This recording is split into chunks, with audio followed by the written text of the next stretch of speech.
आपको बताएंगे लखनऊ से बड़ी खबर, जहां पर संभल के मृतकों को मुआवजा देगी सपा। ये बड़ी जानकारी आपको दे रहे हैं। 5-5 लाख रुपए के मुआवजे का ऐलान सपा ने किया है। मुआवजा देगी मृतकों के परिजनों को समाजवादी पार्टी। समाजवादी पार्टी ने सरकार से भी मांग की है इसकी 1-1 करोड़ रुपए का मुआवजा देने की मांग समाजवादी पार्टी ने सरकार से की है और खुद अपनी तरफ से 5-5 लाख रुपए देने का ऐलान किया है।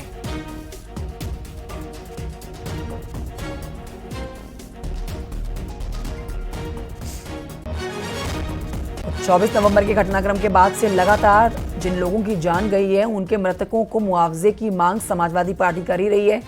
लेकिन अब देखिए, खुद भी पार्टी ने 5-5 लाख रुपए के मुआवजे का ऐलान कर दिया और सरकार से 1-1 करोड़ रुपए मुआवजा देने की मांग की जा रही है। अलाउद्दीन और जानकारी देंगे इस खबर पर। अलाउद्दीन, आज तो समाजवादी पार्टी का डेलीगेशन जाना था संभल, लेकिन वो पॉसिबल नहीं हो पाया। अगर समाजवादी पार्टी संभल नहीं जा पा रही है तो इस एवज में मुआवजे का ऐलान सही, 5-5 लाख रुपए का मुआवजे का ऐलान मृतकों के परिजनों को। जी हाँ, बिल्कुल। डेलीगेशन जो जाना था उनको 5-5 लाख रुपए के चेक देने का प्लान पूरा था। हाँ। क्योंकि डेलीगेशन जा नहीं पाया है तो ऐसे में समाजवादी पार्टी के बड़े नेता हैं, खासतौर से नेता विरोधी दल जो अपोजिशन के लीडर हैं, लाल बिहारी यादव, न्यूज़ 18 से उन्होंने एक्सक्लूसिव बातचीत में इस बात को कहा है कि 5-5 लाख रुपए का मुआवजा समाजवादी पार्टी की तरफ से उन्हें दिए जाने के बारे में बात कही थी। लेकिन डेलीगेशन अब कोई जा नहीं पाया है तो ऐसे में उनकी कोशिश होगी कि जो लोकल लीडर हैं या लोकल सांसद हैं उनके जरिए से पैसे पहुंचवाए जाएं। साथ ही सरकार से उन्होंने अपील की है कि यूपी सरकार मृतक परिजनों को 1-1 करोड़ रुपया दे। समाजवादी पार्टी ऐसी मांग करती है। तो ऐसे में समाजवादी पार्टी आज डेलीगेशन जो पूरा 15 सदस्यीय जाना था, जिसमें दोनों नेता अपोजिशन के साथ साथ सांसद, विधायक और 3 जिलों के जिला अध्यक्ष बरेली, मुरादाबाद, रामपुर के शामिल थे। क्योंकि संभल में धारा 163 के तहत वहां पर किसी भी बाहरी व्यक्ति, किसी एनजीओ या फिर किसी प्राइवेट व्यक्ति के जाने आने पर पाबंदी लगाई गई है। तो इस नियम के तहत वो फिलहाल समाजवादी पार्टी का डेलीगेशन नहीं जा पाया है। लेकिन इन तमाम खबरों के बीच में समाजवादी पार्टी ने ऑफिशियली इस बात की पुष्टि कर दी है, जिसकी न सिर्फ न्यूज़ 18 के पास ऑफिशियल वर्जन है, बल्कि इस बारे में विस्तार से जानकारी भी दी गई है कि 5 जो व्यक्ति हैं उन तमाम लोगों को समाजवादी पार्टी 5-5 लाख रुपए प्रदेश अध्यक्ष की तरफ से दिए जाएंगे। साथ ही समाजवादी पार्टी एक पत्र लिखेगी उत्तर प्रदेश सरकार को, जिसमें बात कहेगी कि उन तमाम मृतक के परिजनों को 1-1 करोड़ रुपया सरकार अपनी तरफ से दे। हालांकि 1-1 करोड़ रुपए की जो बात है, क्या इसमें कोई सरकारी नौकरी भी शामिल है या किसी और चीज की समाजवादी पार्टी मांग करेगी, इस बात की पुष्टि नहीं हो पाई है। लेकिन ऑफिशियली 1-1 करोड़ रुपया सरकार की तरफ से भी दिया जाए, इस बात को भी नेता अपोजिशन, नेता विरोधी दल जो विधान परिषद में लाल बिहारी यादव, उन्होंने इस बात को माना है। शुक्रिया आपका अलाउद्दीन जानकारी के लिए।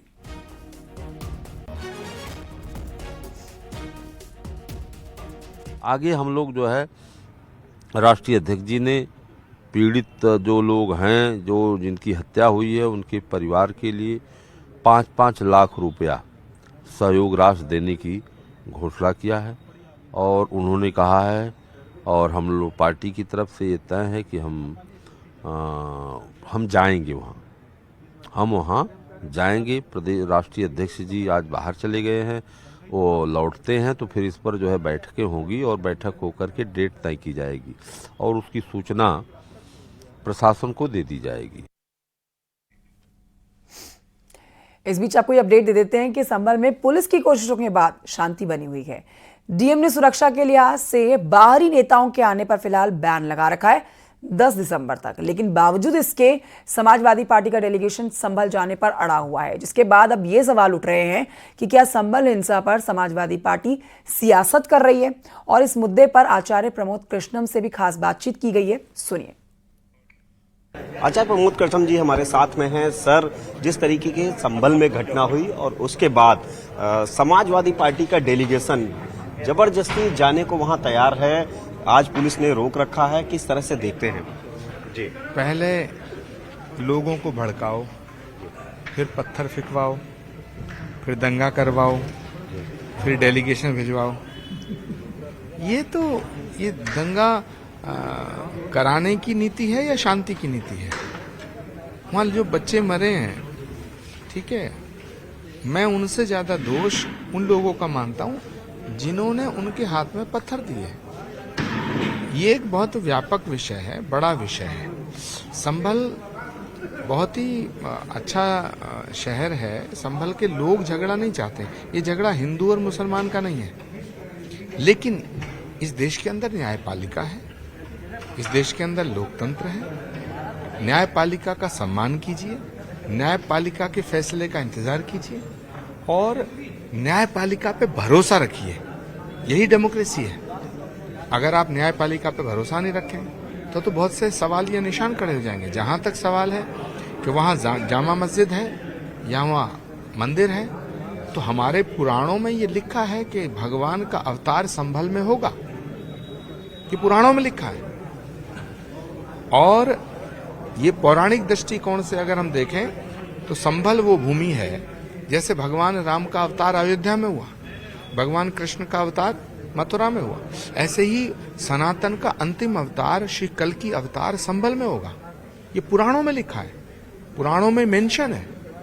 श्रीमद् भागवत का एक श्लोक है, संभल ग्राम मुखस्य ब्राह्मणस्य महात्मना भवने विष्णु यशस्य कल्कि प्रादुर्भविष्यति। संभल नामक स्थान पे भगवान का पूर्ण अवतार कल्कि के रूप में अवतार लेगा। इसी अवधारणा और इसी सूत्र को आत्मसात करते हुए वहां अवतार से पहले श्री कल्कि धाम की स्थापना हुई। भारत के प्रधानमंत्री आदरणीय नरेंद्र मोदी जी ने 19 फरवरी को हमारे यहाँ श्री कल्कि धाम की आधारशिला रखी। तो पौराणिक महत्व बहुत है इस नगर का। इतिहास के दृष्टिकोण से अगर हम देखें तो ये सच है कि औरंगजेब ने, बाबर ने, तैमूर लंग ने मंदिरों को तोड़ा और उन मंदिरों को तोड़ा जहां से हिंदुओं की आस्था जुड़ी हुई थी। अयोध्या का मंदिर टूटा, मथुरा का टूटा, पानीपत का भी टूटा, संभल का भी टूटा। ये बाबरनामा में लिखा हुआ है, आईने अकबरी में लिखा हुआ है। तो जहां पर मंदिर तोड़ करके मस्जिद बनी, हम ये नहीं कह रहे, कोई ये नहीं कह रहा कि मस्जिद तोड़ के मंदिर बना दो, लेकिन क्या ये जो इतिहास में लिखा है इसकी सच्चाई जानने का अधिकार तो है। कहां मंदिर था, कहां नहीं। सर, आपने अखिलेश यादव के लिए कहा था कि इन पर एफआईआर होनी चाहिए, ये किस विषय में, किस लिए कहा? देखिए, वहां के जो स्थानीय सांसद हैं वो समाजवादी पार्टी के हैं, वहां के विधायक भी समाजवादी पार्टी के हैं। तो समाजवादी पार्टी के नेताओं ने दंगा भड़काने के लिए लोगों को उकसाया। तो जिसने पत्थर मारा वो अपराधी, जिसने पत्थर मरवाया वो भी तो अपराधी। तो ये इसकी जांच होनी चाहिए। इसलिए मैंने कहा कि समाजवादी पार्टी के जो राष्ट्रीय अध्यक्ष हैं अखिलेश यादव जी, वह भी इसमें शामिल हैं। अब वो आग लगा के तमाशा देखना चाहते हैं। सर, प्रियंका गांधी भी संसद पहुंच गई है। अच्छी बात है, बधाई। संसद की पारी शुरू कर रही हैं, लेकिन कांग्रेस का, प्रियंका गांधी सांसद बनी है, मैं बधाई देता हूं, पर कांग्रेस को नहीं बचाया जा सकता। जब तक राहुल गांधी हैं, कांग्रेस के नेता राहुल गांधी हैं, तो उनकी चंडाल चौकड़ी मौजूद है, और जब तक उनकी चंडाल चौकड़ी है कांग्रेस को बचाया नहीं जा सकता। सर, अंतिम सवाल है, हिंदू जागरण यात्रा को किस तरीके से आप देखते हैं? देश में लोकतंत्र है, सब अपने अपने धर्म को जागृत करना चाहते हैं, तो जो भी यात्राएं निकलती हैं यात्राओं का स्वागत है, यात्राओं का महत्व है। विनोबा भावे ने यात्रा निकाली, महात्मा गांधी ने यात्रा निकाली, स्वामी विवेकानंद ने यात्रा निकाली, ऋषि मुनि महात्मा यात्रा करते हैं, तमाम जैन मुनि यात्रा करते हैं। यात्राओं का महत्व है। यात्रा करने से एक तो लोगों से मिलने का मौका मिलता है, लोगों से मिलने का मौका मिलता है, लोगों को समझने का मौका मिलता है, भावनात्मक और लगाव पैदा होता है, जुड़ाव पैदा होता है, कनेक्टिविटी पैदा होती है। तो यात्रा तो अच्छी बात है, यात्रा में क्या दिक्कत है। लेकिन यात्रा अगर देश को तोड़ने के नजरिए से होती है तो गलत है। देश को जोड़ने के नजरिए से होनी चाहिए, उसका स्वागत है। तो यात्राओं का स्वागत है। जाहिर सी बात है कि आज सीधे तौर पर प्रमोद कृष्णम जी हमारे साथ में थे। उनका कहना है कि हिंदू जागरण यात्रा, यानी कि जो यात्रा जोड़ने के लिए है, उनका अपना महत्व है। कैमरामैन उपेंद्र के साथ संकेत मिश्रा, न्यूज़ 18 लखनऊ।